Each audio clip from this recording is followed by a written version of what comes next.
Hey guys, welcome to your quick market update. Today is Saturday, August 3rd.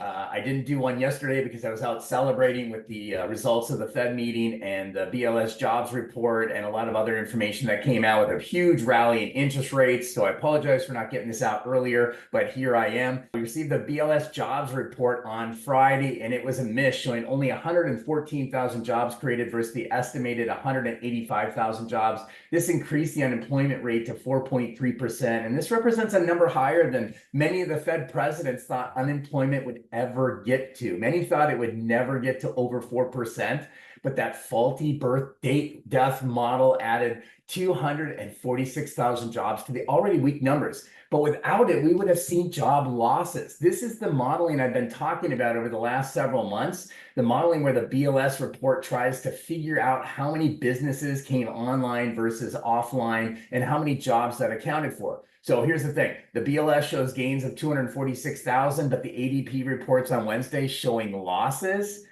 The market is worse than what is being reported in the BLS, but the Feds just don't get it. On that note, let's look at inflation. Inflation numbers are being weighed down by lagging numbers, meaning many of the reports the Feds consider in their decision to raise or lower rates are comparing year-over-year numbers. Both CPI and PCE are heavily weighted in a year-over-year housing number. Those are quickly moving lower, but because they're using a year-over-year comparison, they do not reflect the true numbers of today. The Fed is making the same mistake they made in 2021, but in reverse. They did not think inflation was a problem back in 2021. And as a matter of fact, one Fed president even made the comment, bring on inflation. But they were being misguided because the information was being weighed down by the lagging shelter index, causing them to wait too long to hike rates. Now they're waiting too long to cut because shelter is overstating inflation. Get this, if you look at the shelter component in the market right now, inflation would be below 2%, which is below where the Fed Reserve wants to see it.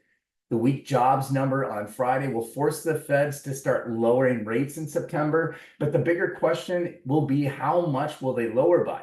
We have another BLS jobs report, a PCE report, and two more CPI and PPI reports before the Feds meet again on September 17th and 18th. And if we continue to see weak numbers in inflation and employment, they may have to cut rates by more drastically than just 0.25%. Rates right now are lower by as much as 0.5% from just 2 weeks ago. On a $500,000 loan, that's a savings of almost $200 a month.